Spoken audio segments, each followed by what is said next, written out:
오늘 말씀은 전도서 7장 1절에서 14절까지 말씀입니다. 함께 읽겠습니다. 좋은 이름이 좋은 기름보다 낫고 죽는 날이 출생한 날보다 나으며 추상집에 가는 것이 잔치집에 가는 것보다 나으니 모든 사람의 끝이 이와 같이 됨이라. 산자는 이것을 그의 마음에 둘지어다. 슬픔이 웃음보다 나음은 얼굴에 근심하는 것이 마음에 유익하기 때문이라. 지혜자의 마음은 초상집에 있으되 우매자의 마음은 혼인집에 있느니라. 지혜로운 사람의 책망을 듣는 것이 우매한 자들의 노래를 듣는 것보다 나으니라.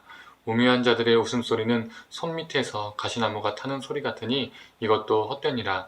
탐욕이 지혜자를 우매하게 하고 뇌물이 사람의 명철을 망하게 하느니라. 일의 끝이 시작보다 낫고 참는 마음이 교만한 마음보다 나으니 급한 마음으로 노를 바라지 말라. 너는 우매한 자들의 품에 머무름이니라. 옛날이 오늘보다 나은 것이 어찌미냐 하지 말라. 이렇게 묻는 것은 지혜가 아니니라. 지혜는 유상같이 아름답고 햇빛을 보는 자에게 유익이 되도다. 지혜의 그늘 아래에 있음은 돈의 그늘 아래에 있음과 같으나 지혜에 관한 지식이 더 유익함은 지혜가 그 지혜 있는 자를 살리기 때문이니라. 하나님께서 행하신 일을 보라. 하나님께서 굽게 하신 것을 누가 능히 곧게 하겠느냐. 형통한 날에는 기뻐하고 공고한 날에는 되돌아보아라. 이 두 가지를 하나님이 병행하게 하사 사람이 그의 장래 일을 능히 헤아려 알지 못하게 하셨느니라. 아멘. 아침 묵상을 들으신 우리 모든 성도님들에게 하나님의 은혜가 있기를 간절히 소망합니다. 오늘 본문은 전도자는 두 가지를 비교하면서 한 가지가 다른 한 가지보다 낫다라는 표현을 하고 있습니다. 그런데 전도자가 더 낫다라고 말하는 것들은 이상하게도 세상에서 추구하는 것과는 반대되는 것들입니다. 오늘 본문은 초상집에 가는 것이 잔치집에 가는 것보다 낫다라고 말하죠. 사람들은 내 삶에 슬프고 아픈 일보다는 좋은 일이, 기쁜 일이 더 많기를 바랍니다. 나를 기쁘게 해주고 나의 몸과 마음을 좋게 해주고 나를 웃을 수 있게 해주는 것들을 찾고 다니죠. 그래서 재미있고 웃기는 프로그램은 사람들이 찾아보기도 하고 내 몸을 좋게 해줄 약을 챙겨 먹기도 하고 내 마음을 좋게 해줄 또 내 입맛을 돋구어줄 맛집들을 찾아다니기도 합니다. 그런데 전도자는 슬픔과 아픔이 있는 초상집을 가는 것이 더 낫다라고 말을 합니다. 왜 그럴까요? 출생은 다 다를 수 있습니다. 요즘 말로 하면 소위 금수저, 다이아몬드 수저, 자신의 의지와 상관없이 그렇게 태어날 수 있습니다. 그러나 금수저이든 은수저이든 흙수저이든 모두에게 죽음이 동일하게 있다는 것이죠. 사람의 출생으로 그 사람이 좋은 사람인지 나쁜 사람인지 평가하지 못합니다. 갓난아기가 어떠한 인격과 삶을 살지 어떻게 알고 평가를 할 수 있을까요? 그러나 죽음을 통해 사람은 인생의 가치가 결정이 됩니다. 그 사람이 어떤 사람이었는지 어떠한 삶을 살았는지 사람들은 기억하게 되는 것이죠. 그래서 장례식은 인생이 무엇인지를 질문하게 만드는 곳입니다. 자신이 걸어온 걸음을 되돌아보게 하는 현장이기도 하죠. 그 고인이 좋은 삶을 살았던, 그렇지 못한 삶을 살았던 그 죽음 앞에서 인생이 무엇이며 관계가 무엇이며 또 내가 지양해야 할 것이 무엇이며 또 지향해야 할 것이 무엇인지 생각하게 됩니다. 이제 역사가 되어버린 고인의 삶을 돌아보며 내 삶을 새롭게 그려나가고자 하는 다짐이 되는 시간이기도 하죠. 또한 죽음을 통해서 인생의 끝이 있음을 다시 한번 마음에 새기게 되며 인생의 가치와 존재의 의미를 알게 됩니다. 그러나 잔치집은 순간 기분은 좋고 많이 웃을 수 있지만 정신없이 지나가기 일쑤입니다. 결혼식 하객으로 참여하든 혼주의 가족이든 결혼식 당일은 정말 정신없이 진행되고 그리고 지나갑니다. 깊은 생각할 틈이 거의 없죠.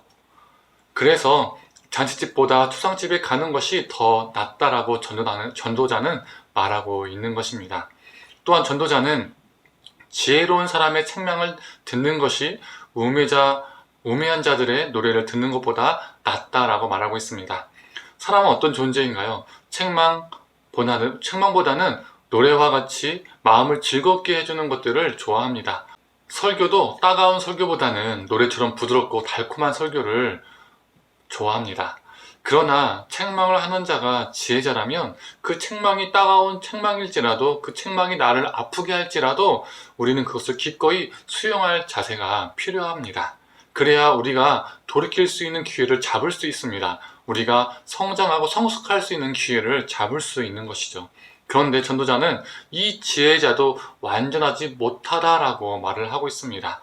탐욕이 뇌물이 이 지혜자를 우매하게 하고 명철을 망하게 만들 수 있기 때문입니다. 그렇다면 결국 우리는 누구를 의지해야 할까요? 어떤 이의 지혜를 찾아야 할까요? 우리의 참 지혜이신 하나님을 의지하며 사는 것입니다. 고린도전서 1장 25절의 말씀입니다. 하나님의 어리석음이 사람보다 지혜롭고 하나님의 약하심이 사람보다 강하니라. 참 지혜신 하나님을 선택하고 의지하며 사는 것이 가장 지혜로운 것입니다. 그래서 전도자는 13절에 하나님의 행하신 것을 보라라고 말을 하고 있죠. 사랑하는 성도님들, 우리의 인생은 순간순간마다 크고 작은 선택의 연속입니다. 이 연속의 과정은 더 나은 것을 선택하는 과정입니다. 바보가 아닌 이상 더 낫지 못한, 더 이상한 것을 선택한 사람은 없습니다. 그런데 우리의 선택의 기준은 세상의 선택 기준과 매우 다릅니다.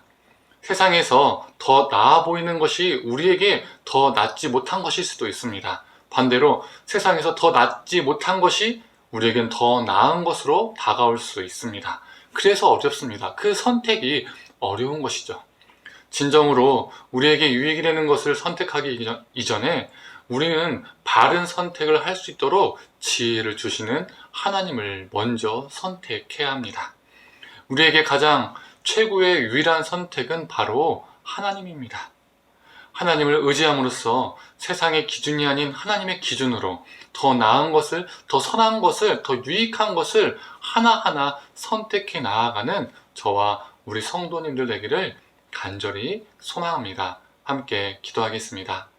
하나님, 오늘 본문은 A보다 B가 낫다. 그리고 그 나은 것을 선택하는 것을 말하고 있습니다. 하나님, 우리가 선택하는 모든 것이 우리 인생의 과정이고 연속입니다. 하나님, 우리가 인생의 선택 속에서 가장 중요하고 가장 고귀하고 가장 아름다운 그 중요한 선택, 우리 하나님을 선택하는 것을 잊지 않고 매 순간마다 하나님을 의식하고 의지하고 하나님을 찾으며 구하며 살 수 있는 존재 되게 하여 주시옵소서. 하나님의 뜻을 찾으며 우리 삶 속에서 이루어지는 수많은 선택들을 지혜롭게 하나님께서 기뻐하시는 것으로 더 나은 것으로 선택할 수 있는 존재가 되게 하여 주옵소서. 감사드리며 사랑이 많으신 예수님의 이름으로 기도드립니다. 아멘.